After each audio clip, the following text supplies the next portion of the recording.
Baka alanganin siya dahil maraming nag-attend sa debate. Baka mahihain siya. Amo na yung tiniwan-unuan na lang para malaman ng taong bayan. Yung plataforma ko, yung plataforma niya. Okay, kung gusto niya, i-advance natin yung question.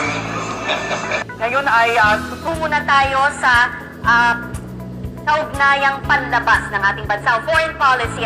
Kabilang ang Pilipinas sa Association of Southeast Asian Nations o ASEAN. Ang pagsali sa regional na ito ay maaaring maging mekanismo upang matugunan ang pangkaraniwang mga problema ng mga bansa sa rehiyon tulad ng seguridad, labor, migration at proteksyon ng karapatang pantao. Isa sa haligi ng ating kaugnayang panlabas o foreign policy ang pangangalaga sa kapakanan ng mga Pilipino sa ibang bansa. Maraming mga kababayan natin ang nagtatrabaho sa iba't ibang bansa sa ASEAN bilang mga hindi dokumentadong manggagawa. Ano ang inyong gagawin upang masiguro ang kapakanan ng mga kababayan natin, lalo pat mayroon ng kasunduan na nilagdaan ng mga namumuno sa mga bansa ng ASEAN noong 2017 sa pagpupulong na ginanap dito mismo sa ating sariling bansa. Senator Pacquiao, your 2 minutes starts now. Marami pong salamat. Our foreign policy is the extension of our domestic policy. And in our foreign policy, we have 3 pillars. First, OFW's welfare, protektahan natin. Nandiyan naman po yung Department of Migrant Workers. And then yung ipinasa nating batas na OFW Handbook. Second, yung independent foreign policy. We will be a friend to all nations and America's best friend. And also, third, we will not allow ourselves to be bullied by other country, and not also even in our square ends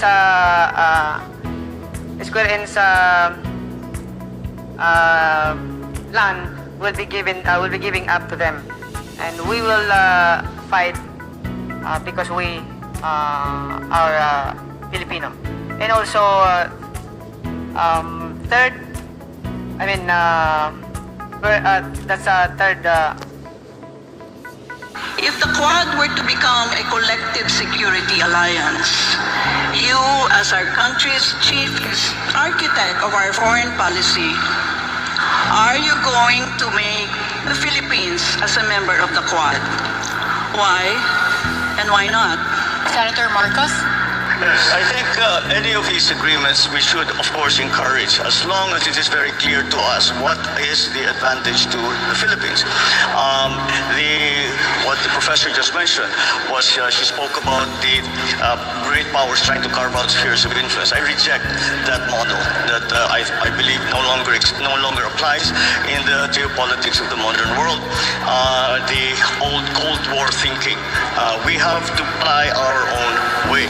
And so it really would depend on what is inside, or what those agreements say that the Philippines will be doing and what those other partners of ours will be doing for the Philippines. And once again, because we shouldn't think of the old Cold War system, we should always think in terms of the fine line that the Philippines has to tread in all our foreign policy decisions. No means. To the United States of America as a defense ally. By no means. The relationship with the United States, our special relationship with the United States is not something that we can treat, be cavalier about. It is a very important one. And it has stood us in good stead for over 100 years.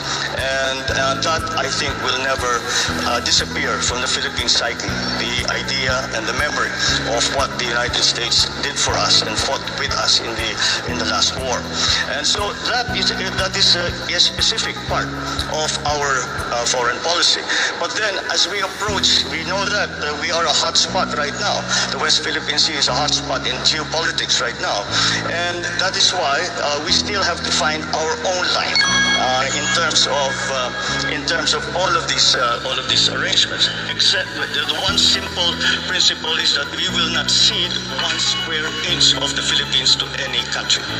Once again, in terms of specifically to China, the correct approach still seems to be one of engagement. And no matter what the superpowers are trying to do, we have to work in the interest of the Philippines, and we cannot allow ourselves to be part of the foreign policy of any other country, and we have to have our own foreign policy. So again, whatever the superpowers do, we as a